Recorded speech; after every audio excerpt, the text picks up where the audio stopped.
there's a lot of content that's been covered so far today, and I can't really address all of it now. I'd be very happy to if people have specific questions they think were most significant or most powerful that I failed to respond to.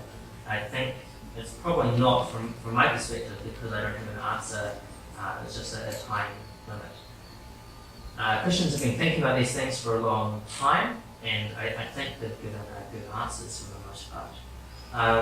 This discussion has largely actually become about epistemology. How do we know what we know? And basically, I think John is not clearly representing what the epistemology of open science is, but particularly what the epistemology of informed Christian believers is. I think he's slightly confused in the way he's thinking things through about how arguments really work. In his attempt to discount arguments as compared to science. So, for instance, he seemed to suggest that even logic is not that trustworthy because it has paradoxes. So, seeing from your presentation on this, John, that you appear to trust science more than logic. But this, to me, seems slightly ridiculous because science relies on prior assumptions. It's a combination of prior assumptions, probabilistic observations, and arguments to extrapolate these observations to broader claims. So you've got all these things kind of combined together to get science, and on the other hand you have logic. So I think logic, most people would accept, is actually more trustworthy.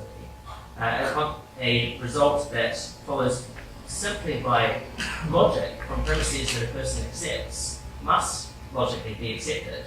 Scientific conclusions don't have anything near that strength. I think there's a faulty epistemology underlying a lot of what John is saying, which makes it difficult to have this conversation.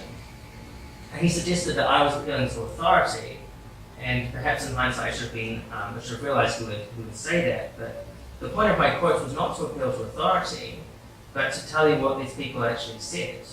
If you want to understand the history and philosophy of science, you need to hear what the people who were involved in the origin of science were saying. Because many of the new atheists completely misrepresent this. Sometimes it's misrepresentation by omission, and sometimes it's just by blatant falsehood. But there are many myths around this, and so I think it's important to hear what these people actually said about their faith and how they saw it related to their science and their reason. So if we want to understand the history and philosophy of science, we need to look at some of these quotes from these people.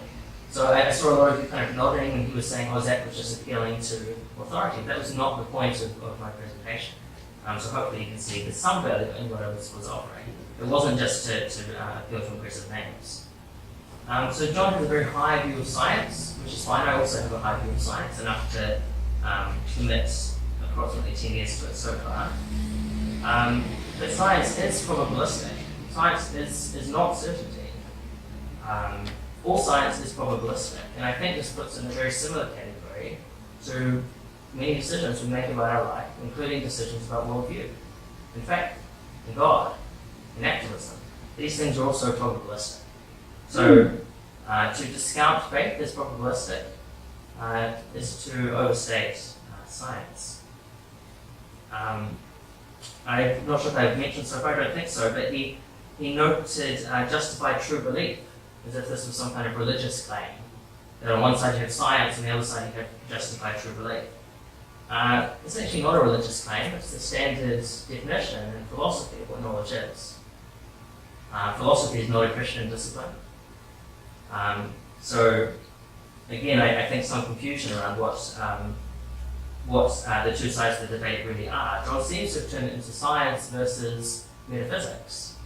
I think that's a debate that John can't possibly win. The science relies on metaphysics. And maybe people don't believe that, but people kind of look concerned when I say that. I think it's just simply true. There are things which are prior assumptions of science, laws of nature, mathematics, logic. These things are technically, in some sense, metaphysics. They go beyond physics. They're not simply physical things in the universe. So if John wants to have the metaphysics versus science debate, I think there's no hope of winning.